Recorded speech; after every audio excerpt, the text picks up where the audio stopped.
اعوذ باللہ من الشیطان الرجیم بسم اللہ الرحمن الرحیم اللہم صلی علی محمد و آل محمد وعجل فرجہم اجمعین۔ 20ویں دن کی دعا کے ساتھ آپ کی خدمت میں حاضر ہے، اور آج کی دعا ہے اللہم افتح لی ابواب الجنان واغلق عنی ابواب النیران ووفقنی فیہ لتلاوت القرآن یا منزل السکینۃ فی قلوب المؤمنین۔ اے معبود، آج کے دن میرے لیے جنت کے دروازے کھول دے، اور آج مجھ پر جہنم کے دروازے بند کر دے، اور آج مجھے قرآن پڑھنے کی توفیق دے۔ اے ایمانداروں کے دلوں کو سکون عطا کرنے والا۔ یہ مختصر سی جو دعا ہے، اس دعا میں پہلا جو جملہ ہے اللہم افتح لی ابواب الجنان، آپ سبھی کو علم ہے کہ اس ماہ مبارک میں جنت کے دروازوں کو کھول دیا جاتا ہے اور جہنم کے دروازوں کو بند کر دیا جاتا ہے، اور آج کی دعا میں بھی یہی مطلب موجود ہے کہ اے معبود میرے لیے جنت کے دروازے کھول دیں۔ اس کا کیا مطلب ہے؟ اس کا مطلب یہ ہے، جس طرح سے باقی مختلف روایات میں ہمیں یہ جملہ ملتا ہے کہ اللہ اس ماہ مبارک میں جنت کے دروازوں کو کھول دیتا ہے، یہ دعا کریں خدا سے کہیں وہ دروازے آپ کے لیے بند نہ ہوں۔ یہ جملہ ہمیں ری تھنکنگ کی طرف لے کے جاتا ہے۔ ہمیں سوچنے کی ضرورت ہے کہ ابھی تک جو 19 دن جو ہم گزار چکے ہیں، کہیں کوئی ایسا عمل ہم نے انجام تو نہیں دیا کہ جس عمل کی وجہ سے جو جنت کے دروازے جو خدا نے جو دروازوں کو کھول دیا تھا، کہیں وہ دروازے میرے لیے بند تو نہیں ہوئے؟ کیونکہ بہت سارے اعمال ایسے ہیں جن کی وجہ سے جنت کے دروازے بند ہو جاتے ہیں۔ کہیں ایسا تو نہیں ہے کہ اس ماہ مبارک میں آپ قطع رحم میں مصروف رہے، خود انجوائے کرتے رہے، پرتعیش زندگی گزارتے رہے، افطاری پر قسم قسم کے کھانے تناول کرتے رہے، اپنے بچوں کے لیے آسانیاں فراہم کرتے رہے، لیکن جو آپ کے عزیز و اقارب، جو رشتہ دار ہے، آپ کے بھائی ہے، آپ کے باقی کزنس ہے، اسی طرح سے آپ کے جو ہمسائے ہیں، وہ ہمسائے بھوک اور پیاس کی شدت میں زندگی گزارتے رہے۔ آپ اس ماہ مبارک میں عمرہ کرنے کے لیے مکہ مکرمہ تشریف لے جاتے رہے، لیکن آپ کے ہمسائے میں ایسے غریب لوگ موجود تھے کہ جو بیمار تھے، جن کے پاس دوائیوں کے پیسے موجود نہیں تھے۔ آپ کے رشتہ داروں میں ایسے افراد موجود تھے کہ جن کو نہ سحری کرنے کے لیے کوئی مناسب چیز ملتی تھی، نہ افطاری کرنے کے لیے اس کے پاس کوئی سہولیت موجود تھی۔ کہیں ایسا تو نہیں ہے؟ چونکہ یہی چیزیں ہیں کہ جن کی وجہ سے ہماری زندگی میں کوئی تبدیلی نہیں آتی۔ کہیں ایسا تو نہیں ہے کہ جتنے سب آرڈینیٹس جو آپ کے ماتحت کام کرتے تھے، 20 دن گزرنے کے بعد جب افطاری کا جب وقت آتا تھا تو آپ اپنے لیے الگ سے اہتمام کرتے تھے اور ان غریبوں کو سائڈ پہ بٹھاتے تھے۔ ان پر مزید سختیاں کی گئی ہوں کہ جن کی وجہ سے رحمت کے دروازے کہیں آپ کے لیے بند تو نہیں ہوئے۔ اور دوسرا جو ہے وہ اغلق عنی ابواب النیران، اس ماہ مبارک کی آمد کے ساتھ ساتھ جہنم کے دروازوں کو بند کر دیا جاتا ہے، لیکن یہ دعا ہو رہی خدایا آج کے دن میرے لیے جو جہنم کا جو دروازہ ہے اس دروازے کو بند کر دیں۔ یعنی یہ ہمیں بتانے کے لیے ہے، جنت کے دروازے کھل جاتے تھے، جہنم کے دروازے بند ہوتے تھے، لیکن یہ دعا کیوں ہو رہی ہے؟ یہ ہمیں پھر دوبارہ اس بات کی طرف متوجہ کرنے کے لیے، کہیں ایسا تو نہیں ہے کہ صبح شام تک رمضان المبارک میں چونکہ لوگوں کی مجبوریاں بہت زیادہ ہوتی ہے، اور مسلمان یہی کوشش کرتا ہے سال بھر محنت مشقت کر کے اس ماہ مبارک میں جو چھوٹے چھوٹے بچے جو روزہ رکھتے ہیں، بزرگ جو روزہ رکھتے ہیں، تو کہیں کھانے پینے کی چیزوں میں سال بھر جو کمی رہ گئی ہے یا جو ممکن جو چیزیں نہیں رہی ان میں بہتری لانے کی کوشش کرتے تھے، لیکن چونکہ آپ کے پاس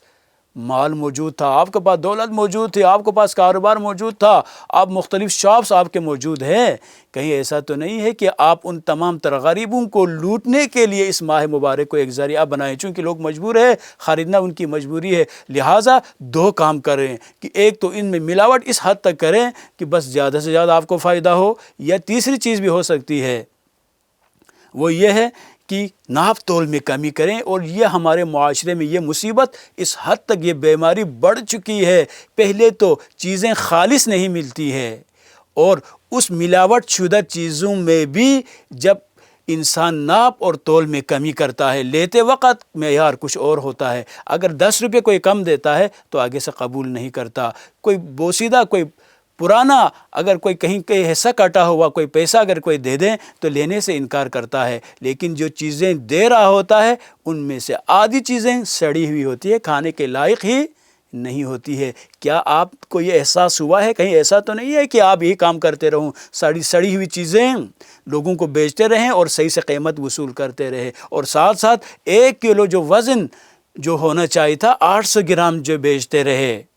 اور تیسری چیز ساتھ ساتھ اس کی قیمتوں کو بھی آسمان کی طرف لے کر جائے، اتنی قیمتیں بڑھائیں کہ لوگ خریدنے سے ہی باز آئیں، لوگ خرید ہی نہ سکے۔ تو کہتے ہیں یہاں پر اس دعا میں یہی ارشاد ہو رہا ہے، یہ دیکھو ایسا تو نہیں ہے کہ آپ اس ماہ مبارک میں ایسے اعمال انجام دیتے رہیں جن کی وجہ سے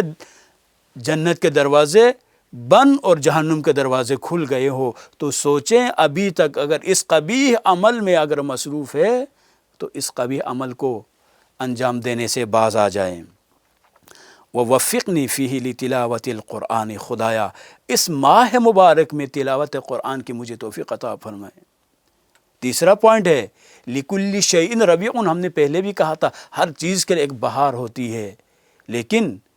قرآن کی جو بہار ہے وہ ماہ مبارک ہے۔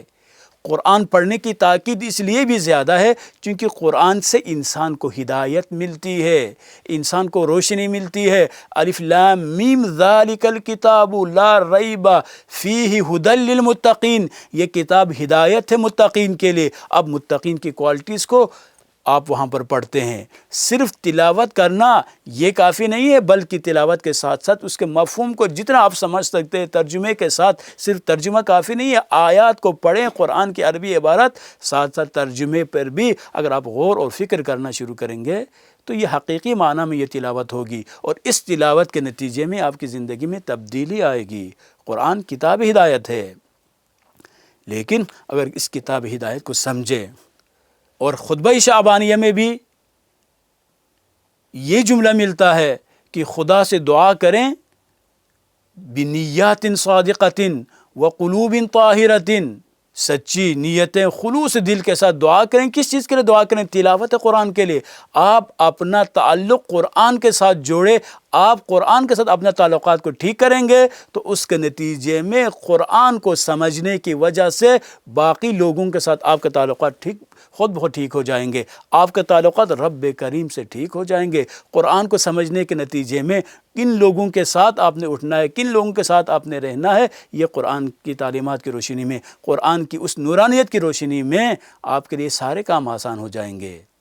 اس لیے کہ ابھی تک اگر آپ کو تلاوت قرآن کی توفیق نصیب نہیں ہوئی ہے تو آج یہ آخری جو عشرہ ہے وہ بس داخل ہونے والا ہے، لہٰذا اس آخری عشرے میں یہ کوشش کرے کہ قرآن کی تلاوت کریں اور اپنے دل کے اندر نورانیت پیدا کرے، اپنے گھر کے اندر نورانیت پیدا کرے۔ یا منزل السکینۃ فی قلوب المؤمنین، اے مؤمنین کے دلوں میں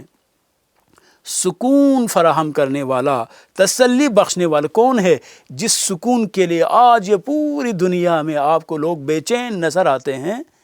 یہ سکون اس مال و دولت دنیا کو کما کر آپ کو نہیں ملے گا، وہ سکون ملے گا خدا کی بارگاہ سے ملے گا، اور یہ عقیدہ ہونا ضروری ہے۔ باقی دعاؤں کی طرح اس دعا میں بھی یہی کہا ہے کہ دل کو اگر سکون ملتا ہے تو خدا سے ملتا ہے، اور جو خدا پر یقین جو لوگ رکھتے ہیں وہی مؤمنین ہوتے ہیں، اور مؤمن ہی خدا سے سکون حاصل کر سکتا ہے۔ لہٰذا اگر ابھی بھی اس دنیا میں آئی ٹی کے اس ایڈوانسمنٹ کے باوجود، مال و دولت دنیا میں فراوانی کے باوجود، سہولیات زندگی کے تمام تر میسر ہونے کے باوجود بھی اگر آپ کو سکون نہیں مل رہا ہے تو you need to change your direction, اس لیے کہ اس راستے پہ چل کر آپ کو کبھی سکون نہیں ملے گا۔ اب آپ اپنی ڈائریکشن کو چینج کریں اور اپنے راستے کو بدل دیں اور بارگاہ الہی کی طرف انتخاب کریں گے۔ خدا کی بارگاہ میں جانے والے اس راستے کو اگر آپ انتخاب کرتے ہیں تو آپ کو وہ سکون ملے گا۔ وہ سکون قرآن کی تلاوت سے آپ کو ملے گا، وہ سکون غریب پروری سے آپ کو ملے گا، وہ سکون نماز تہجد سے آپ کو ملے گا، وہ سکون گھر والوں کے ساتھ اچھے تعلقات کے نتیجے میں آپ کو ملے گا، وہ سکون والدین کے احترام کرنے سے آپ کو ملے گا، وہ سکون بچوں پر شفقت اور نرمی کرنے سے وہ آپ کو ملے گا، وہ سکون علماء حق کی اتباع کرنے سے آپ کو ملے گا، وہ سکون آپ معاشرے میں جو پسا ہوا جو طبقہ ہے اس طبقے کے لیے نیک اعمال بجا لاتے ہیں تو وہاں سے آپ کو ملے گا۔ والسلام علیکم ورحمۃ اللہ وبرکاتہ۔